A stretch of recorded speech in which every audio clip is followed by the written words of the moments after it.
नमस्कार, मैं हूं अजय शर्मा और आप देख रहे हैं आर्या न्यूज़। मध्य प्रदेश की सियासत की बात हो और सिंधिया परिवार का जिक्र ना हो, ऐसा हो नहीं सकता। और दिग्विजय सिंह के परिवार का भी जिक्र ना हो।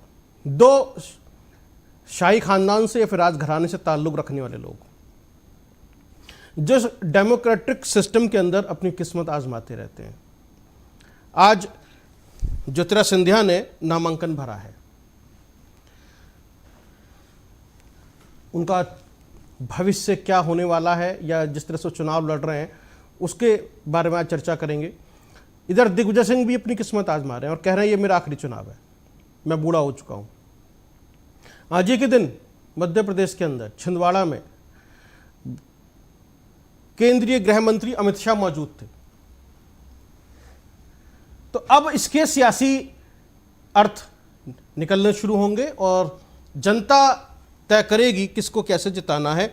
और अमित शाह की जो रैली है, जो जनसभा है, उसमें क्या हुआ। जीतू पटवारी का स्टेटमेंट आ चुका है और उन्होंने कहा कि पहले पुलिस भेजी, अब अमित शाह खुद आ गए। ये उस वीडियो वायरल को लेकर, कार्रवाई को लेकर उन्होंने कहा है। तो अमित शाह का जो छिंदवाड़ा का दौरा है उसको लेकर बात करेंगे। और कमलनाथ से बीजेपी घबरा गई है, ये कहा जा रहा है। तो जिस तरह की स्थितियां बनी हुई हैं उसी पे आज बातचीत करने जा रहे हैं। ज्योतिरादित्य सिंधिया के लिए आज बहुत सारे लोगों ने रैलियां की हैं। आज पूर्व मुख्यमंत्री, वर्तमान के मुख्यमंत्री, बहुत सारे लोग, अलग अलग लोग यहां मौजूद थे आज। तो एक हाई प्रोफाइल सीट पर आज जो है नामांकन हुआ है। आइए आपको एक पहले बाइट सुनाते हैं, फिर आगे की चर्चा करेंगे।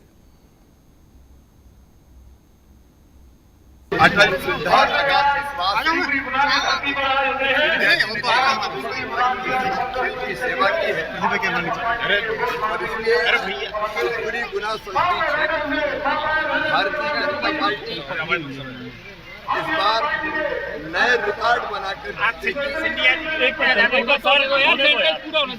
जी अब के सारे रिकॉर्ड विजयी होंगे और अब बार 400 फिर एक बार मोदी सरकार का जी। तो अभी आपने सुना जिस तरीके से उन्होंने कहा कि इस बार मोदी सरकार का ही परचम लहराने वाला है और सिंधिया जीत कर आएंगे। इसी पे अधिक जानकारी के लिए हमारे साथ जुड़ रहे हैं राजेंद्र जादौन, एमपी हेड हैं आप, और आपसे पूरी चर्चा करेंगे। राजेंद्र, आज नामांकन भर दिया है ज्योतिरादित्य सिंधिया ने। इधर अमित शाह थे छिंदवाड़ा में और जिस तरह का एक रोड शो देखा हमने, बड़े बड़े दिग्गज वहाँ पहुँचे थे आज नामांकन भरवाने के लिए ज्योतिरादित्य सिंधिया का। शाही खानदान से, राजघराने खानदान से दो लोग हैं एमपी में, एक दिग्विजय सिंह और एक ज्योतिरादित्य सिंधिया। ज्योतिरादित्य सिंधिया की बुआ वसुंधरा राजे सिंधिया जो राजस्थान में है, और उनके बेटे दुष्यंत सिंह भी चुनाव लड़ रहे हैं। तो ये शाही खानदान के लोग जो हैं जो चुनाव लड़ रहे हैं, इसीलिए सिंधिया को वहां पे आज हमने चुना। कैसे देखती है मध्य प्रदेश की जनता और गुना पे क्या असर है? देखिए, मैं आपको बता दूं कि जिस तरीके से आज जो है ज्योतिरादित्य सिंधिया का काफिला, काफी भव्य काफिला निकला, तो जिसमें 1500 गाड़ियों के लगभग जो है गाड़ियां थी, भीड़ थी, जनता थी। बीजेपी के कई वरिष्ठ नेता थे, पूर्व मुख्यमंत्री थे, वर्तमान मुख्यमंत्री थे, कई बड़े लोग इस जो है जन रैली में जो है चले जा रहे थे। पूरा गुना, शिवपुरी, सारी रोडें जाम थी। अब जिन रोडों पर जनता को चलना चाहिए उन रोडों पर काफिला चल रहा था। रोडें जाम थी, जनता परेशान थी। और ये काफिला जो आज जो निकला है जी, ये सबसे बड़ा प्रमाण ये है कि जब 2019 में ज्योतिरादित्य सिंधिया इसी सीट से चुनाव हारे थे,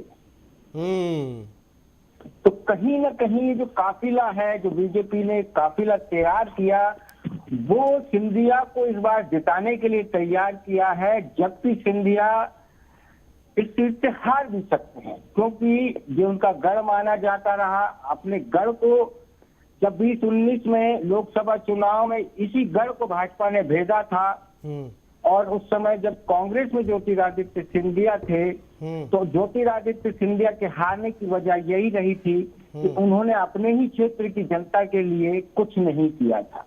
अब जब वो बीजेपी में है, तो आप सोचिए कि गुना लोकसभा सीट की जनता कितनी आक्रोशित होगी कि जिसको उन्होंने हराया उसको भाजपा ने दोबारा टिकट दिया। ये बहुत बड़ा सवाल है। चीजों को देखकर जो है गुना लोकसभा इस समय सबसे हॉट सीट बनी हुई है, कमलनाथ की सीट की तरह।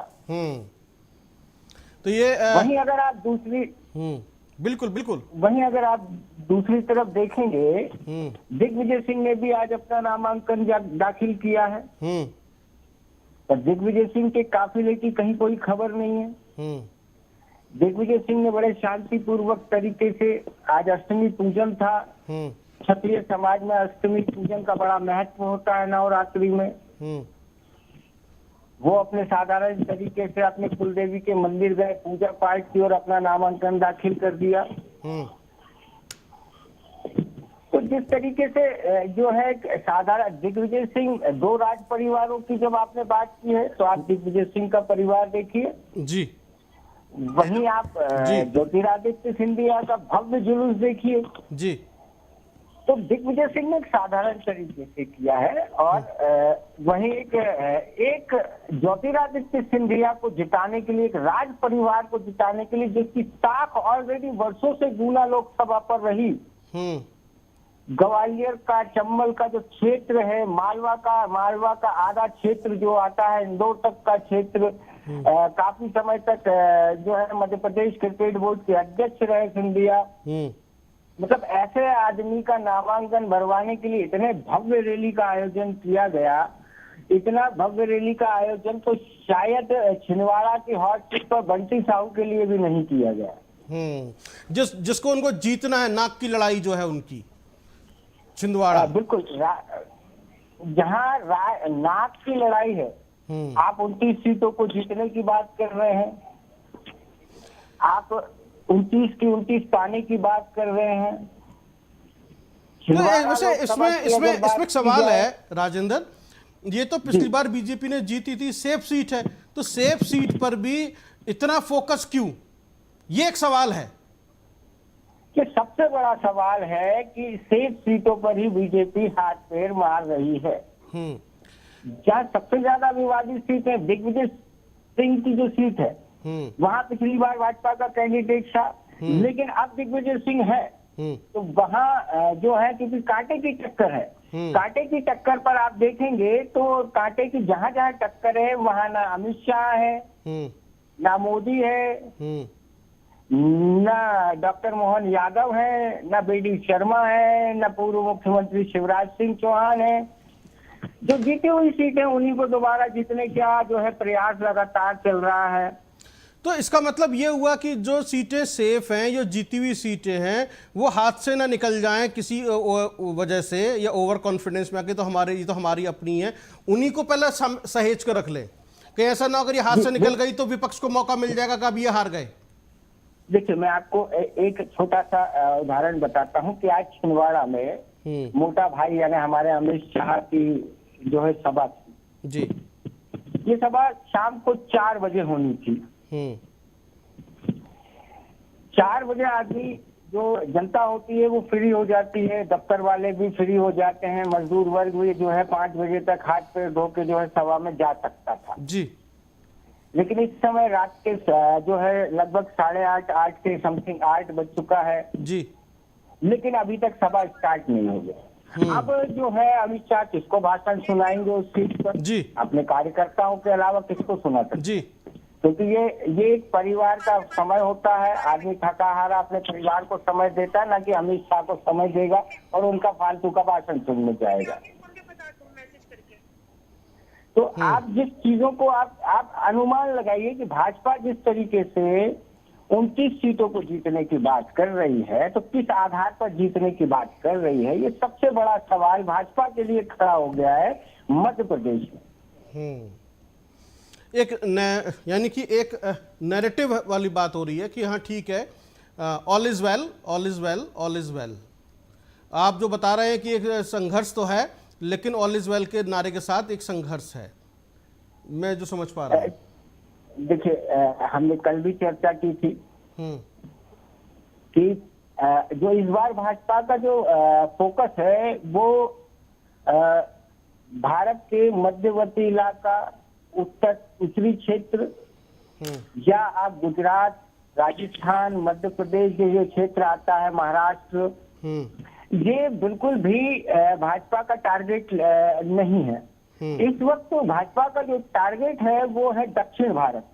ठीक है, क्योंकि दक्षिण भारत पे काबिज होना भाजपा के अगले 5 साल का जो है वो रिकॉर्ड तैयार करेगा। मध्य भारत में उनकी ऑलरेडी जितनी सीटें हैं वो फिक्स सीटें हैं।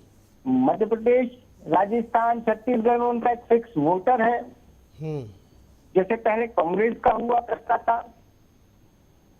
तो इसलिए भाजपा और संघ परिवार जो है वो दोनों मध्य प्रदेश, मध्यवर्ती क्षेत्र, मध्य भारत, उत्तर भारत और इस तरफ उनका ध्यान नहीं है। उनका जो ध्यान है इस समय, उनका तो पूरा फोकस है वो दक्षिण भारत की सीटों पर है। अच्छा, एक बात समझ में आ रही है, जिस तरीके से अभी हम चर्चा कर रहे हैं राजेंद्र, आप ग्राउंड रिपोर्ट दे रहे हैं कि भारतीय जनता पार्टी सेफ सीटों पर ही फोकस कर रही है और जहां पर कांटे की टक्कर है या नई जो सीटें हैं उस पर उनका ध्यान कम है। साउथ में सिर्फ वो जो है थोड़ी सी मेहनत कर रही है। तो हम जो समझ पा रहे हैं, जैसे कि इंडिया गठबंधन बना कि कुछ भी हो जाए बीजेपी को रोको, तीसरी बार नरेंद्र मोदी प्रधानमंत्री नहीं बनने चाहिए, और बीजेपी की कोशिश है कि इस बार हमें हर हाल में सत्ता में वापस आना है। तो इसीलिए शायद सेफ सीटों पे ही खेल रहे हैं कि यदि जो सेफ सीटें, यही सीटें भी आ गई तब भी हम सत्ता में वापसी कर जाएंगे। इसीलिए जहां कांटे की टक्कर है या यहाँ जहां पर होना चाहिए, एक संघर्ष होना चाहिए, वहां पर वो प्रचार पे इतना फोकस नहीं कर रहे। जैसे अभी आप बात कर रहे हैं, छिंदवाड़ा की बात कर रहे हैं या दूसरी सीटों की बात कर रहे हैं आप, तो सिर्फ हर हाल में सत्ता में वापसी चाहिए, चाहे वो 370 आए या ना आए, चाहे 282 आए या 300 आए, लेकिन सत्ता में वापसी करनी है। इसके लिए पूरी पुरजोर कोशिश है। देखिए, जिस तरीके से भाजपा 400 पार का नारा लेके चल रही है, 400 पार जो है वो आए या ना आए, लेकिन हाँ, भाजपा जो है इस आंकड़े को टच जरूर करेगी, क्योंकि भाजपा की जो जनता है वो भाजपा की नीतियों से खुश है। अगर आप बुद्धिजीवी वर्ग से जब बात करेंगे या शिक्षित वर्ग से बात करेंगे या कई ऐसे वर्ग से बात करेंगे, तो अब जो है भारत का नागरिक उस योग्यता या आप जीडीपी देख लीजिए, तो ये सारी चीजों को आप समझता है। सोशल मीडिया का जो एक नेटवर्क जो तैयार हुआ है वो सारी चीजें कहीं ना कहीं जो है अब जनता के बीच में है। आप बुद्धिजीवी वर्ग से जब हमने कल ही जब बात की और इस चीज को समझने की कोशिश की, तो बुद्धिजीवी वर्ग से जब हमने एक सवाल किया कि भाई अग्निवीर योजना 5 साल बाद आदमी क्या करेगा, तो उनका ये कहना था कि देखिए, अग्निवीर योजना आप जिस तरीके से, जिस नजरिए से जनता देखती है, या कांग्रेस जिस तरीके से इसका प्रचार कर रही है, या इंडिया गठबंधन आपके मोदी की योजनाओं के जो बखान कर रहा है, आप उस चीजों को समझने की कोशिश करिए। आप 5 साल जो है किसी बेरोजगार को रोजगार दे रहे हैं और उसको 5 साल के बाद 25 लाख रुपए देकर जब आप हटा देंगे, तब वो जो व्यक्ति है उस 25 लाख से अपना धंधा शुरू कर सकता है, या अन्य किसी फोर्स में जो है उसको, क्योंकि वो आर्मी से निकला रहेगा, एक्समैन होगा, तो अन्य किसी फोर्स में वो अप्लाई कर सकता है। साथ ही जो है भारत के अंदर एक डिफेंस तैयार किया जा रहा है, एक बड़ा नेटवर्क तैयार किया जा रहा है। हर घर में एक डिफेंस अधिकारी होगा जो कि अपने क्षेत्र की रक्षा कर सकेगा युद्ध के समय में। तो ये सारी चीजें, इन सारी चीजों को सोचकर जिस तरीके से भाजपा की नीतियां काम कर रही हैं वो लोगों को पसंद आ रही हैं, इसलिए लोग भाजपा को वोट कर रहे हैं। और कांग्रेस के पास कोई मुद्दा नहीं है। नहीं, फिर एक बात बताइए राजेंद्र, यदि हम इस बात को मान लें जो सब कह रहे हैं, फिर तो कहीं भी कांटे की टक्कर है ही नहीं, तो चुनाव तो एक तरफा है। फिर वो बीजेपी सही कह रही है, आपकी बार वो पूरी की पूरी 29 सीटें हम जीत लेंगे, तो उन्हें जरूरत क्या है? फिर तो एक चुनावी उत्सव है। हमारा जो व्यक्ति ज़्यादा प्रिय है उसके लिए हम बड़ा रोड शो करेंगे, जो कम प्रिय है उसके लिए कम रोड शो करेंगे। तो तो अब उनकी अपनी रणनीति है, तो वो तो जीते हुए हैं पहले से। जब नीतियां पसंद हैं, पब्लिक उनको वोट कर रही है, चाहे वो अग्नि, चाहे जैसा आप बता रहे हैं ना, कभी तो थोड़ा सा कंफ्यूजन पैदा हो रहा है। एक तरफ आप कह रहे हैं कि लोग आलोचना कर रहे हैं, कांटे की टक्कर है, नुकसान है, दूसरी तरफ कह रहे हैं कि नीतियां पसंद आ रही हैं, तो फिर आखिरकार होने क्या जा रहा है?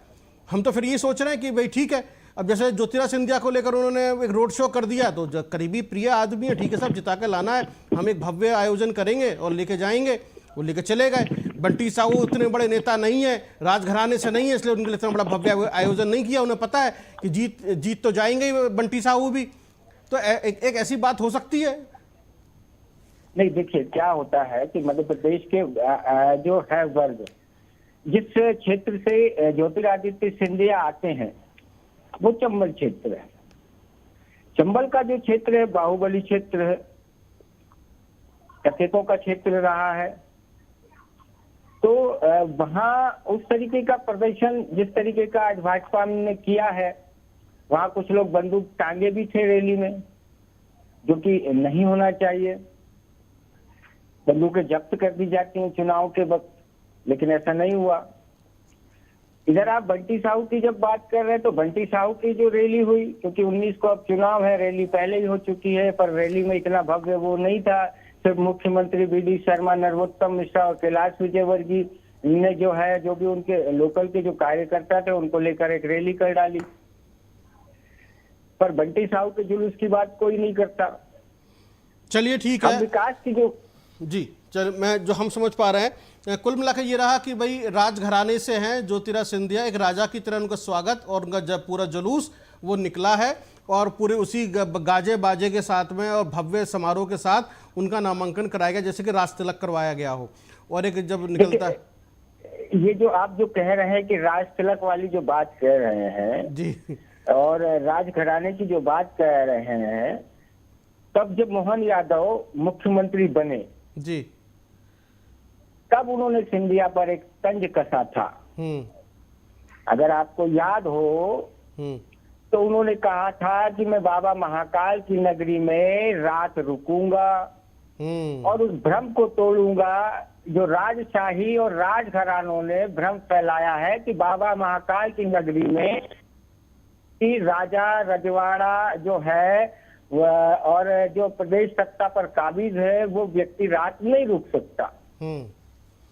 तो ये सीधा सा तंज सिंधिया पर था जी। और आज उसी सिंधिया की रैली में वही मोहन यादव शामिल होते हैं। एक भव्य स्वागत राजा की तरह किया जाता है। राजा का जो है ढोल नगाड़ों के साथ जो है स्वागत करते हुए उसका विशाल जन समूह के साथ जो है उसका नामांकन भरवाया जाता है। तो कहीं ना कहीं आप जनता को अब ये चीजें समझनी चाहिए कि भाजपा की जो नीतियां हैं वो कहती कुछ और है, करती कुछ और है। विकास की बात की अगर बात की जाए तो देखिए, दुनिया में जो भी सत्ता पर काबिज होता है उसको जनता के लिए करना होता है, क्योंकि वो टैक्स के रूप में पैसा देती है, वो अलग अलग तरीकों से जो सरकार को चलाने के लिए पैसा देती है, तो उसको जनता को विकास चाहिए। ये सभी सरकारें करती है। एक दो तरह की चीजें हो गई। एक तो वो हो गया कि जो जनता का विकास करे, नीतियां हैं, योजनाएं हैं, वो केंद्र सरकार या स्टेट सरकार बनाती है, उस पर अमली जामा पहनाया जाता है, वो दिग्गज बड़े स्टार जो बड़े दिग्गज नेताओं काम करते हैं। बाकी जैसे बॉलीवुड होता है ना, चटपटी गॉसिप, चटपटी खबरें, चटपटी बातें, एक दूसरे को तंज कस देना या गपशप लड़ा देना, रूमर्स फैलाना, ये उसी कैटेगरी में आ गई सारी चीजें कि किसी के बारे में कुछ भी कह दो और भूल जाओ कि हाँ जी हमने कहा था, जिससे लोगों को मजा आए सुनने में, हाँ कि हमारा नेता देखो चैलेंज कर सकता है। बस देखिए, राजनीति अब जिस तरीके की राजनीति, हम पहले भी इस चीज पर चर्चा कर चुके हैं कि अटल बिहारी वाजपेयी भी प्रधानमंत्री रहे, इंदिरा जी भी प्रधानमंत्री रही, मनमोहन भी प्रधानमंत्री रहे। तो आप इस बदलती मोदी सरकार के आने के बाद जो बदलती राजनीति को देखेंगे, संसद में कई शब्दों पर जो है बैन लगा दिया गया। पत्रकारिता में भी जो है जिस तरीके से आप हर शब्द का उपयोग, उसकी भी आचार संहिता बना दी गई है कि ये शब्द का उपयोग आपको नहीं करना है। लेकिन आप भाषण में कुछ भी किसी को बोल सकते हैं, कोई फर्क नहीं पड़ता, उसकी कोई आचार संहिता नहीं है, उस पर कोई केस नहीं लगेगा। ये एक बड़ा सवाल है। ये शब्द ये एक जो बड़ा सवाल है, ये सरकार, सत्ता और न्यायपालिका पर भी एक ये सवाल खड़ा होता है। भाई इंडिया गठबंधन की हम बात कर रहे हैं, भाजपा की हम बात कर रहे हैं जी। कांग्रेस लगातार जो है और इंडिया गठबंधन जो है वो जी। लगातार इलेक्ट्रिक वोटिंग मशीनों पर आरोप प्रत्यारोप करता रहा है। हाँ और इलेक्ट्रिक वोटिंग मशीनों को हटाने की बात करता रहा है, बैलेट पेपर से चुनाव कराने की बात करता रहा है। न्यायालय में भी मामला पहुंचा, लेकिन उसको जो है निराधार कर दिया गया, उसको खारिज कर दिया गया।